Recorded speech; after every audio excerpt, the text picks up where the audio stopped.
I'm not going to waste very much time with an introduction here. I'm going through the Bible and I'm going to break it down. First, I'm going to read a chapter, then I'll go through by parts and explain them one by one so that I don't lose anybody and so that we can keep going in a progression to show how it all ties together. So I think the best way to approach this is to record chapter at a time and then go through it and break down parts as necessary. Some things can be skipped because they're more filler and detail. But with most things, they'll need some in-depth explanation, especially when they first show up being used as a term. In the beginning, God created the heaven and the earth was without form and void, and darkness was upon the face of the deep, and the Spirit of God moved upon the face of the waters. And God said, "Let there be light," and there was light. And God saw the light, that it was good, and God divided the light from the darkness. And God called the light day, and the darkness he called night. And the evening and the morning were the first day. And God said, "Let there be a firmament in the midst of the waters, and let it divide the waters from the waters." And God made the firmament, and divided the waters which were under the firmament from the waters which were above the firmament. And it was so. And God called the firmament heaven, and the evening and the morning were the second day. And God said, "Let the waters under the heaven be gathered together unto one place, and let the dry land appear. And it was so. And God called the dry land earth, and the gathering together of the waters called he seas. And God saw that it was good. And God said, "Let the earth bring forth grass, the herb yielding seed, and the fruit tree yielding fruit after his kind, whose seed is in itself upon the earth." And it was so. And the earth brought forth grass, and herb yielding seed after his kind, and the tree yielding fruit, whose seed was in itself after his kind. And God saw that it was good. And the evening and the morning were the third day. And God said, "Let there be light in the firmament of the heaven, to divide the day from the night, and let them be for signs, and for seasons, and for days and years. And let them be for lights in the firmament of the heaven, to give light upon the earth." And it was so. And God made two great lights, the greater light to rule the day, and the lesser light to rule the night. He made the stars also. And God set them in the firmament of the heaven to give light upon the earth, and to rule over the day and over the night, and to divide the light from the darkness. And God saw that it was good. And the evening and the morning were the fourth day. And God said, "Let the waters bring forth abundantly the moving creature that hath life, and fowl that may fly above the earth in the open firmament of heaven." And God created great whales, and every living creature that moveth, which the waters brought forth abundantly after their kind, and every winged fowl after his kind. And God saw that it was good. And God blessed them, saying, "Be fruitful, and multiply, and fill the waters in the seas, and let fowl multiply in the earth." In the evening and the morning were the fifth day. And God said, "Let the earth bring forth the living creature after his kind, cattle and creeping thing, and beast of the earth after his kind." And it was so. And God made the beast of the earth after his kind, and cattle after their kind, and everything that creepeth upon the earth after his kind. And God saw that it was good. And God said, "Let us make man in our image, after our likeness, and let them have dominion over the fish of the sea, and over the fowl of the air, and over the cattle, and over all the earth, and over every creeping thing that creepeth upon the earth." So God created man in his own image. In the image of God created he him. Male and female created he them. And God blessed them, and God said unto them, "Be fruitful, and multiply, and replenish the earth, and subdue it, and have dominion over the fish of the sea, and over the fowl of the air, and every other living thing that moveth upon the earth."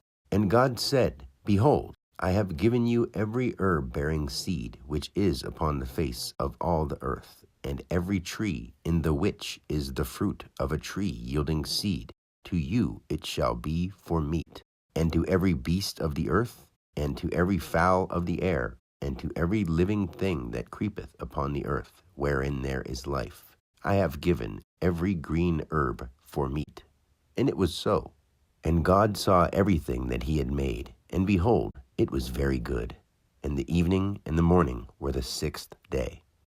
Thus the heavens and the earth were finished, and all the host of them. And on the seventh day God ended his work which he had made. And he rested on the seventh day from all his work which he had made. And God blessed the seventh day, and sanctified it, because that in it he had rested from all his work which God created and made. Since Genesis is the first book of the Bible, you would think that the account of creation, being the first 7 days, would be at least the first chapter, but then you see that the first 6 days are the first chapter, and the first 3 verses of the second chapter are the seventh day. And I will explain to you why that is, which happens to be something that no one else has ever understood, which makes it pretty important since you think about how meaningful Scripture is to so many people and how long it has been. Before we go into explaining what these things mean, people need to understand and admit that the Bible is not to be taken literally. It is symbolic.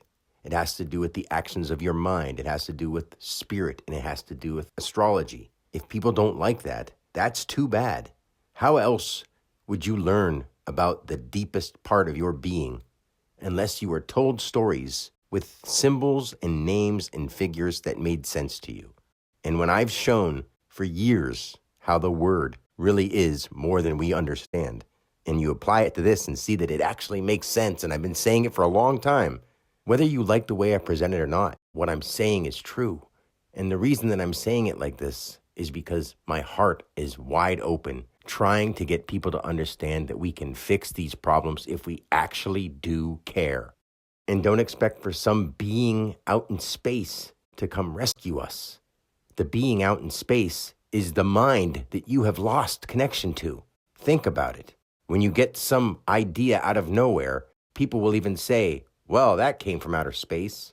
This is all symbolic. You need to understand that first before you can even start to learn the true meanings. In the beginning, God created the heaven and the earth. And the earth was without form and void, and darkness was upon the face of the deep, and the Spirit of God moved upon the face of the waters. These first 2 verses, like many of the verses that begin a chapter in Scripture, are a short summary of what the chapter itself contains. As with the first 2 verses, we're coming from a place where nothing is. We're talking about superconsciousness, not just unconsciousness and consciousness. We're talking about superconsciousness, because now we have to divide into higher and lower, which is heaven and earth. So there's superconsciousness, and there's unconsciousness and consciousness, or any form of separation. And to make that more understandable, it even says that the earth was void, and darkness covered the face of the deep, along with the Spirit of God moved upon the face of the waters, which is saying that there's nothing physical down in the deep because it's all dark, and there's nothing mental because that Spirit is on the face of the water. And anytime we hear the word face, it's talking about that which is on the outside, in front of it. And if darkness is on the face, you don't see anything on the front. And when the Spirit of God moved upon the face of the waters, we're saying that we're on the outside of all of it. Does this make sense? If not, ask questions. And God said, let there be light. And there was light. And God saw the light, that it was good. And God divided the light from the darkness. And God called the light day, and the darkness he called night. And the evening and the morning were the first day. From the first day to the seventh day are all taking place at once. And if you look at the word day as in dia, or to and from, your active, vital identity, that's what it means. It doesn't mean a 24-hour period. It means something that has come to or from dia, activation, and then vitally identified. And since there are a few more new words that have popped up here, such as light, good, night, evening, and morning, I should probably explain what they stand for. because they don't stand for when the sun comes up in the morning or when the sun starts to set in the evening. And good doesn't just mean something we like. It means generated, ongoing upon itself, daya, to and from. It's happening. It's not just, yay, this is great. It means let there be light. There's light. There's a focus. We have the conscious mind having a moment of awareness. And everything that isn't in the awareness is unconscious or night, darkness. It's not here, but it's identified, generated and grouped here plus. The word night means something that is not, but it's identified as a generated and grouped here plus. Night. Just as day is the daya, to and from, activation, vitally identified. It's the complete opposite of night. It's focus, awareness, or consciousness. And night is unconsciousness, not being focused, or unawareness. So then we have evening and morning, which means when something evens out. This odd thing out has just happened, and now it's evened out. So it's expressed vital expression. That's a notion, identified, notion, generated. That's the first time we see the word evening, when something evens out. And then morning is to manifest an ongoing reference, and that notion, identified notion, generated and grouped. Now it's added to it, morning. When we say nano with N-A-N-O, it's a notion activating a notion ongoing, nano. When we say nin, we're saying a notion identifying notion, because this is talking about the mind, the consciousness. So when you start hearing me say notion identified, notion generated and grouped, that sounds funny, I guess. But how else would I say it when that specifically is what it means? And I have to keep doing this because when you see that this is talking about you, it means a lot more than just a book with names and words. And even though other people believed it to mean something else, you'll see that it completely has to mean something different. Or else if we follow these stories, we're listening to madmen. And I'm not just saying that. Look at some of the stories and explain them. And when I get to them, you'll see that it definitely means what I'm saying. Not because I want it to, but because people need to know that this is what it is for them. And God said, let there be a firmament in the midst of the waters, and let it divide the waters from the waters. And God made the firmament, and divided the waters which were under the firmament from the waters which were above the firmament. And it was so. And God called the firmament heaven, and the evening and the morning were the second day. Like I said, the first 2 verses of the first chapter are just a summary of what the whole chapter is about. The first day, or the first coming and going of noticed awareness, created light and separated the idea of that focused light as day and the darkness where there is no focused light as night. So if you had that, and we're talking about consciousness of the mind, the next word is firmament. Anyone who's looked into any alternate religion or alternate spiritual practice will know that mente, mentis, mean of the mind. They also know that Amen and Amen Ra have to do with God. So when you say firmament, if you know what the word firm means, it's not when something's a form, it's a familiar identified reference manifest. And if you would activate that idea of a familiar identified reference manifest, and after that was active, manifested express notion plus, it's saying to separate something within the mind. And it does that. It goes from conscious awareness and unconsciousness. That's what the firmament does. And it's separating in the midst of the waters. And this is the first time waters have ever really showed up other than in the summary. And water represents truth, wisdom. And once we get into people representations of it, it will represent femininity. But right now, everything in the first chapter is asexual until we get to the 6th day. We'll come to that soon. And since this is the 2nd day, I'm not sure if you've looked into any of my living word things. A is activation, which is the first day. B is 2, which would be basis. And if you were setting a basis for the mind, you would have a firmament. And with this all happening at once, this is just a division within the mind.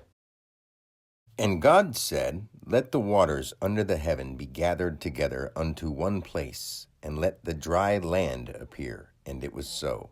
And God called the dry land earth, and the gathering together of the waters called he seas. And God saw that it was good. And God said, "Let the earth bring forth grass, the herb yielding seed, and the fruit tree yielding fruit after his kind, whose seed is in itself upon the earth." And it was so. And the earth brought forth grass, and herb yielding seed after his kind, and the tree yielding fruit, whose seed was in itself after his kind. And God saw that it was good. And the evening and the morning were the third day. So in the physical world comparison, the second day we separated water and sky. But on a higher level, that means the unconscious mind and the conscious mind. So when we move into the next day and water gathers up and dry land appears, when something has come through focus or light, day and night, separated into a conscious moment and an unconscious moment, the things that remain after that wisdom, truth, or emotion have passed end up being what have landed or what has stuck in place. When we see the words dry land being used, we had day from light. We went through the waters, which would represent the sky and water, or the emotion, wisdom, and truth. On the opposite side of that, on a lower level, but on a higher mental plane, since we're still talking about all creation, the word dry means Daya, reference R, which is 18, and many people know that 18 represents the earth because it's 666 added up. So instead of it being D-A-Y, day, where the light comes through, now we went through the waters and separated the firmament, and when the waters under the heaven gathered together in one place and let dry land appear, now it is come down to earth. Daya, reference, vitally identified. As it lie, active, nature, Daya, to and from. So if we have something that is now known, and it has a seed within itself, it means that it's self-contained. All the things that are going on in the world without someone having to manually operate them, those are universal, higher mind activities. So if people can get their mind thinking deeper and realizing that it's not just the sky and the water and the sun and the light, it represents aspects of the mind. So when we talk about grass, herb-bearing seed after its kind, and trees yielding fruit with seeds in them after their kind, see the word kin, K-I-N, and then see that coming Daya or to and from something, part of its family. And since we've now come into a dry land, that represents the things that keep going on their own. Your memories, the natural processes in nature or in the world, however they are happening. That's what that means. When we look at the word seed, it's a subject expressed upon itself, Daya, or to and from. When we're talking about fruit or grass, when the waters, the wisdom, or the emotions have subsided, the grass and the trees that grow fruit with seed represent that which the higher mind pulls back up. Think about it. The things that grow on their own work in such a natural way that elementally the sun and the water pull the grass out of the land. In this specific verse, we're talking about the seas, which are the emotions or the pools of wisdom that have subsided to leave dry lands, which are things that have come to fruition with fruits and seeds within themselves. And this being the third day after its evening and morning, the next part of that is a continuation. And we go back to talking about day and night. The first day and the fourth day now connect. And God said, "Let there be light in the firmament of the heaven, to divide the day from the night, and let them be for signs, and for seasons, and for days and years. And let them be for lights in the firmament of the heaven, to give light upon the earth." And it was so. And God made two great lights, the greater light to rule the day, and the lesser light to rule the night. He made the stars also.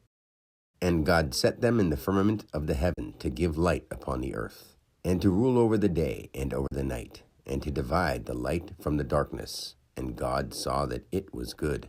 And the evening and the morning were the fourth day. So on the fourth day, we look back up to the light from the earth. And I left out breaking down earth and sea until the fourth day, even though they were mentioned on the third day, because those are the gatherings. The idea of the word seas starts with an S, And if you haven't heard what I mean by letter tenses, then you'll have to look into it on your own. But think of it this way. S is the 19th letter. It's a subject expressing active subject. When we're talking about water or seas, they are pools of wisdom or pools of the emotion. The earth is an expressed active reference plus here. It's where things have become grounded or where they have come to fruition. So that's the earth. Now on the fourth day, when the lights of the firmament of the heaven divide the day from night, we're not just talking about let there be light as a single thing, light. This says let the lights in the firmament of the heaven divide the day from night, and having them be for signs, seasons, days, and years. After we get to the end of the seventh day, I'll show you how Ea is a Mesopotamian god and how it appears in almost every day except for the first day. But here on the fourth day, we come back around to all the things we've previously had. The lights in the firmament of the heaven are used to now give light upon the earth. And since they're the lights of the firmament, that represents that which comes from your higher consciousness. And since there are two great lights, one that rules the day, or the focus, and the lesser light, one that rules the night, or the things that happen in the background, and then he also made the stars, which are the things that shine on their own when you give them your attention. And they are set in the firmament of the heaven to give light upon the earth. And we talk about it being for signs, seasons, days, and years. What exactly do we mean by those? What is a sign? It's something that you notice. It's a subject identifying a generated or grouped notion. It's a sign. It's something you take focus of. In a cosmic way, we're talking about stars. This is about the mind, but using the physical world and the physical universe to explain it. So all those lights that are shining out there in the darkness, or the stars, are basically like the memories or the intelligence that illuminates itself and only reacts when it's called on or given attention. A season is a subject expressing activity, subject, ongoing notion. It's a period of time or a period of focus. It's a season. They come and they go. Sure, so does a day, but this is where understanding letter tenses would really help people out. Both words, signs and seasons, start with an S, which is between 10 and 20. It's one letter before the 20th letter. You may think that doesn't mean anything, but there's a reason for every single symbol. And when we get into the words day and year, one starts with a D, which is in one's tense, then has an A, which is in one's tense, and then has a Y, which is 25. It's to any expression. The Y represents vital identity, and many times the sun or the living essence. And when you see the word day as a D, dia, active, vital identity, or the sun, it's to or from the action of the sun, and is that not what a day is? Now apply that on a universal spectrum. And then the word year starts with a Y, followed by an expressed active reference. To any expression, this is the expressed active reference when it's come full circle. So day and year are on a first-person level, but to everybody. A sign and a season are on a tense level. A sign is only a sign when you notice it. A season comes and goes. Days, they come and go individually. A year is a full cycle, and we know that. It means things that you take focus on, if you take focus on them, periods of time for the universe, seasons, a singular cycle of light and dark, a day on an earthly level, and a year, a full circle of seasons and days of light and darkness. So when we talk about sign, season, day, and year, we're talking about things we take focus on and the periods of time that pass us, either universally on a higher level or the product of that on a lower level. Like I showed you with the first day and the second day, the first day is activation or light. The second day is basis, or separating the mind from consciousness and unconsciousness, the firmament. Coming into the third day, we have the unseen concept, or the constant to itself, because we're talking about the seeds. First, the water moved away to show the land, so we conceived the land from the waters. From the land grew the herb-bearing seeds, and the trees bearing fruit with seed within them, which is their constant to themselves or unseen concept.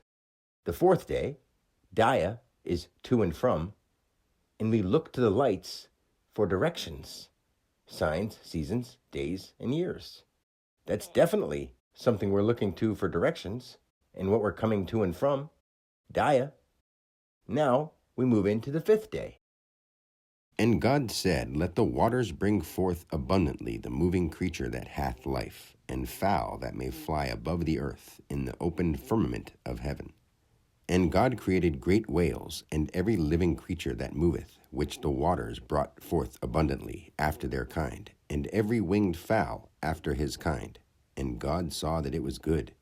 And God blessed them, saying, Be fruitful, and multiply, and fill the waters in the seas, and let fowl multiply in the earth.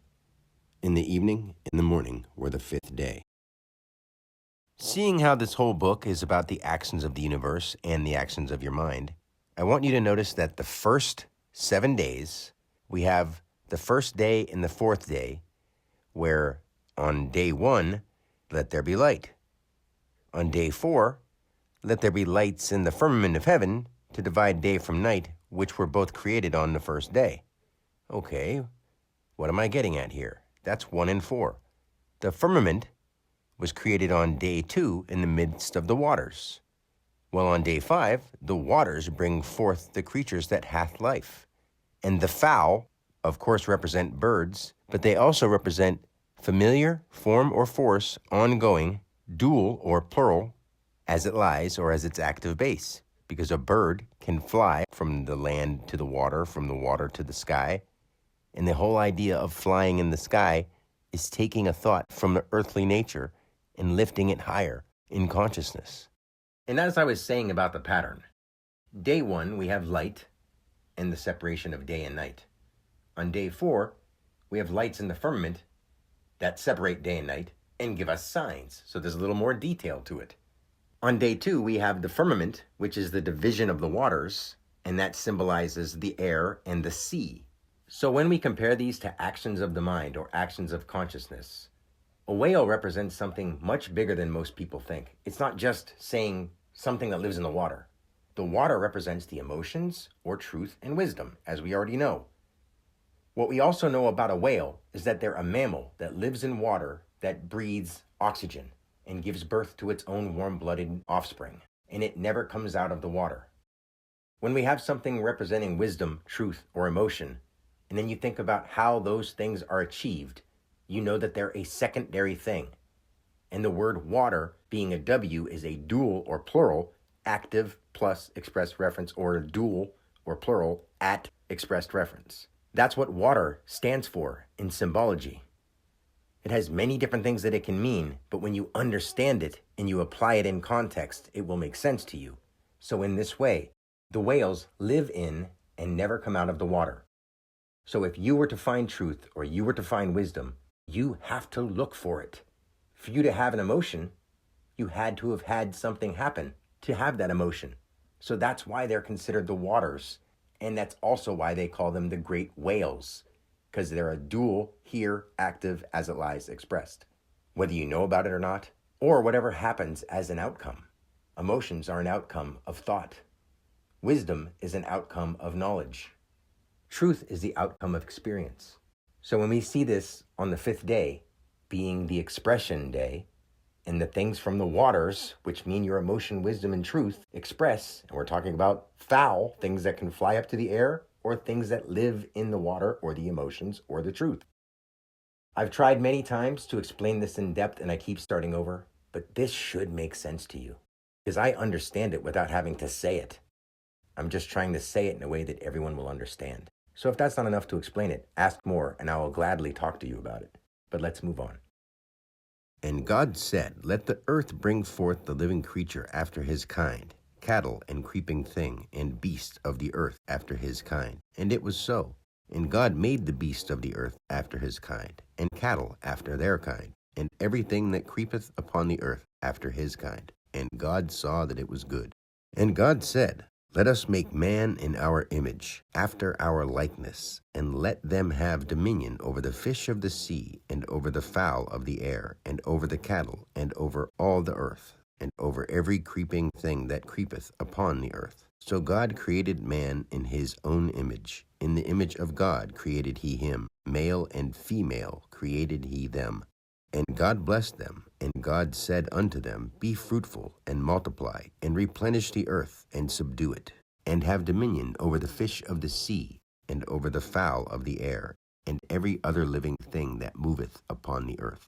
And God said, Behold, I have given you every herb bearing seed, which is upon the face of all the earth, and every tree in the which is the fruit of a tree yielding seed. To you it shall be for meat. And to every beast of the earth, and to every fowl of the air, and to every thing that creepeth upon the earth, wherein there is life, I have given every green herb for meat. And it was so. And God saw everything that he had made, and behold, it was very good. And the evening and the morning were the 6th day. Day 6. Like we had day 1 and 4, bringing in light, day and night, and then 4 expanding on it. Day 2, separating the waters. Then day 5 brings forth the creatures that live in the waters, which are both the sky and the sea. And then on day 3, the things that have come through the waters, which represent the emotions or truth, to become a thing of their own, have now become the grasses of the herb-yielding seed and the trees, with fruit and their own seed. On the 6th day, just as we had 1 and 4, 2 and 5, we have 3 and 6. The 3rd day was the introduction of the earth. The 6th day is the introduction to the lives on the earth. And after all the lives have come into form and become familiar, the potential of our higher mind is what overcomes all those things. We give them physical representations to mental and universal states. Being that that's the case, let's look at what we mean by cattle, creeping things, or beasts of the earth. Cattle you steer as a group or a herd. Creeping things are things that are subtle or urges or things that creep up on you. We all know what the creeping things are when it comes to the mind. How did I ever come to think of that? What was I doing? It just crept up in my mind. And then the beasts are the things that be as plus. It's a base expression of action as a subject to any that we're talking about. A beast. That's what it means. Take it in your mind, think about it, and don't just go, oh, this is too elementary. It's not. This is very deep. It's just explaining what they're trying to represent in these stories. At this point, if you're not able and willing to think really deep and use your mind in ways that we aren't usually challenged to use our mind, you might get lost. And even though it's very simple for me to say, and I think it's a pretty simple idea to understand, it still may be too simple for people to grasp. The first 6 days themselves, and then the 7th day also, the rest day, are the process of creating the higher and lower consciousness. And as we fill them with characters, we give them traits of our mind, but of our higher mind. And then when we move into the 2nd chapter, we start talking about the traits of our lower mind. Till the 3rd day, it just was light, firmament, and then earth. And from earth, the things that grow back up from the earth, from the water and the sun, the 2 things that we have so far. On the 4th day, since the earth has been established, we look back to the lights in the firmament for signs and directions. Basically, the 4th day is the doorway day where things start to come through. And when they start to come through, they start having will of their own. And we start giving them characteristics. The sun, the moon, and the stars are characteristics of light. Then on days 5 and 6, we start using those characteristics of light to create characters out of the waters and the earth. They'd be the whale, the fowl, the cattle, the beast, and the creeping thing. And when man is created, it doesn't just say, God brought out a man. It says, in the image of God, created he him. Male and female created he them. Because as I just said, the first 3 days are the construction of the consciousness and their details. The second 3 days are the construction of the lower consciousness and their details. And at the very end of the 6th day, we have what's represented as the highest animal, and yet male and female, because those 2 things come together here. No other spot until this point have they mentioned anything about any feminine aspect. No her, no she, nothing. Everything was represented with the word he. If people don't think that means something, you really have to understand with something as meaningful as Scripture, people definitely used words on purpose. And whether or not they have been changed, when you see it reoccurring every time like this, you'll realize this isn't a part that changed. The details may change, but the story will always be there and the symbols will still be seen. So like I was saying, every depiction is masculine. Doesn't mean that it's any gender. We're just giving it that idea in a way to portray it to our own mind. And on day 6, which would be the form, force, or familiar, the forms were made and we become familiar with our own force because now we can dominate. And this isn't physical. This is still mental. These are references to our masculine and feminine qualities. Man, or higher consciousness, when it's both the divine masculine and feminine, can rule over all of the creatures, subdue them, and have dominion, because when they're talking about the fish of the sea, they're representing the things that arise in your emotions. When they mention the fowl of the air, they're referencing being able to take your thoughts to a higher place. And over every living thing that moveth on the earth is the lower level. So it's saying that man can overpower the emotions, lift themselves higher, and not stay on a lower level. That's what it represents. Try to wrap your head around that and realize that this is just the first chapter, and there is so much more to get into. If this doesn't make more sense just yet, I understand, because we can relate these universal terms to things that sound sort of normal, like the sun, the moon, the stars. But that's not what they're talking about. This isn't talking about the physical world at all. And as soon as we move into the Garden of Eden, which is in the next chapter, you'll start to see what I mean if you haven't started yet. But before we go into the garden, we got to talk about one last thing that causes so much of a stir in the modern day world. Provision for food. When looking at these deep symbolic things, noticing the fine details is important. Since we just had introduced man, when it says, "Behold, I have given you every herb-bearing seed which is upon the face of the earth, and every fruit-bearing seed, to you it shall be for meat." When we see the word meat, it can simply be understood by seeing that it says me at, and knowing that means manifest expression, active, plus. If you want to continue growing as the mind or man, you have to have something that has seed in it, and they grow on the face of the earth. That specific detail is missing when the command for every beast of the earth, the fowl of the air, and every living thing that creepeth. There it says that God has given every green herb for meat. It leaves out the detail of the face of the earth, and there are no seed. The traits and qualities of the universe or of the mind, when represented by beasts, fowl, and every living thing that creepeth upon the earth, by them only having green herb instead of anything that is from the face of the earth with seed, is just saying it allows them to feed and maintain off of whatever grows. The mind is provided with seed to continue the growing. I hope I worded that so that your mind can put it together. The man or the mind, or the universal mind, is to feed off of seed-bearing herb or fruit. The things that move upon the earth are to feed off of the green herb, which grows from the seed. So you feed the secondary traits of the mind and all the characters with the herb, and you feed the mind with the seed from the face. Do you see what that means? If it's on the face, it's not coming from the lower nature. But since we're talking about the creation of consciousness, and this is the 6th day where it becomes familiar, and we're using man to have dominion, this is where the word man represents actions of the mind. And we start using female references as the emotions. And now that we know what these things symbolize, we'll know what's being referred to when we see husband, wife, sister, brother, daughter, and son. And with that, we can finally understand what scriptures are trying to convey to us, because it's way deeper than it's ever been depicted.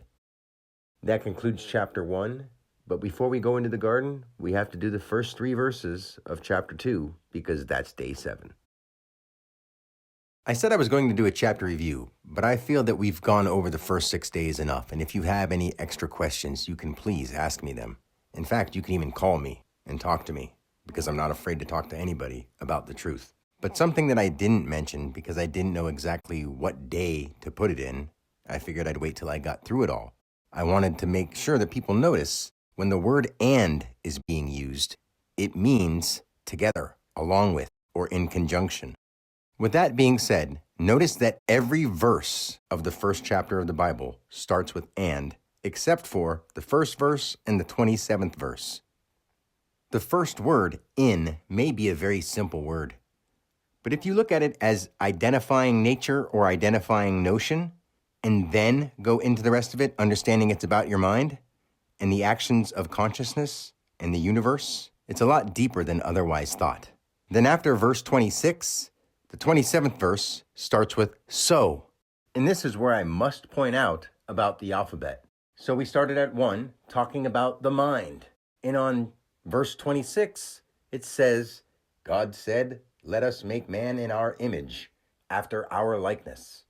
And the 27th verse, starting with the word so, means subject ongoing. But what subject? Oh, the mind, because this whole thing is about the mind. And on verse 26, which would be Z from one side to the other, has embodied separate than God. It becomes familiar. This is day 6, verse 26 and 27. Let us make man in our image and in our likeness. So God made man in his image. Who's our and who's his? The reason it's all male references is because this is all action of the mind. And even though I said that during day 1, 2, 3, 4, 5, and 6, it was coming from the higher to the lower, this is still what we would consider something like the divine plane coming into existence. And when we get to chapter 2, we're operating off the lower version of the divine plane. We never come out of that. This whole book is about the inner world of your mind and the universe. The higher and the lower, as above, so below, and you are smack dab in the middle of it. If that doesn't make a little more sense out of these stories that seem so grotesque, why anybody would even listen to this kind of crap, then you're just holding on to it because someone you believed in and loved really believed this, and they said it in your mind, and you had it repeated so many times, it worked its way in. How many logical adults would pick up a Bible and be like, oh, okay, this makes sense, unless they started off as a child or were introduced into it at a later age with the mentality of a child? And in this way, I'm not meaning a child of the universe. I'm talking about an earthly child with the functioning mind of an adolescent. Because if you can't think for yourself and realize that if you're reading a book that tells you to go and kill other people and murder women and children and rape your daughters, then you're adding to the problems in the world by believing this crap, literally. If you know what it means spiritually, then good. Since you don't, I'll teach it to you. That's my responsibility to humanity, and so much more, once we get out of this book that we don't even need. But since it's so common and people fall back on it for the reasons they do so many inhumane and ridiculously stupid things, I'm responsible for clarifying what it really means. You can tell for damn sure there's no preachers, gurus, governmental figures, or celebrities that have any damn clue what they're talking about, if they believe that any of this was literal. If you happen to be one of those people, I'm sorry. But there has been so much horror done in the world due to the things this book has told people because they didn't understand that it actually meant something hidden. And it happens to be hidden right inside of you. And what I can do, and what I'm here to do, is to bring you to the light, the greater light. Another very important word to take note of is the word very itself. It appears on the 6th day in verse 31. When it states that God saw everything that he had made, and behold, it was very good. Since it's the only time that they say very good, how many people have actually thought about what the word very means? It can mean a bunch of different things, but if you see what the main definition of the word very is, it ranges from in high degree, extremely, identical, and the thing itself, used as an intensive equivalent to even. And being the 6th day, where the mind has been finished being created, and all life is ready to now ensue, what a coincidence that God states, behold, it was very good. And that's the only time it's referred to as very good. Every other time, it was just good. Why is that? And if you think these things are just little coincidences, you're lying to yourself. And my goal isn't to prove that to you. My goal is to help you understand that this book is actually for you because it's about you. If you can understand that, then there's no harm in this book. But if you think that it's some guy out there, then you're setting yourself up for failure. And the problem is we are stuck in that right now. And until we actually see the point of changing, it won't get any better. To be even more accurate, it really can't get any better until we start using our own minds and thinking for ourselves. Now just imagine a world like that.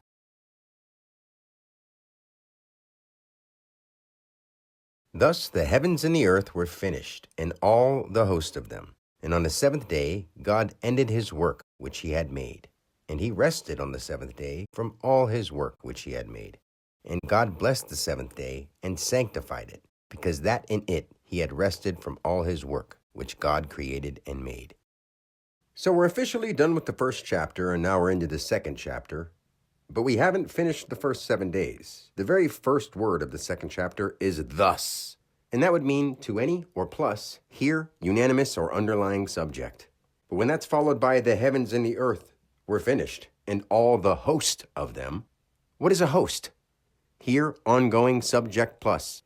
So all the host of them, heaven and earth. The first 6 days apply to all, heaven and earth. It says that in the very first sentence of the seventh day. And when it says God rested, just like Noah means rest or comfort, that means you're in comfort of lower mind because you're now in the higher mind at the seventh chakra. And how I've always said, G stands for generated and grouped, or 7 stands for severed and even. Now you can see that everything is together and it separates. Or it's grouped up so it can generate. Could it be said any simpler? Or do you need some cosmic explanation for it? Because it's about you, and you're cosmic enough. You most likely just forgot. That's going to be the end of this video.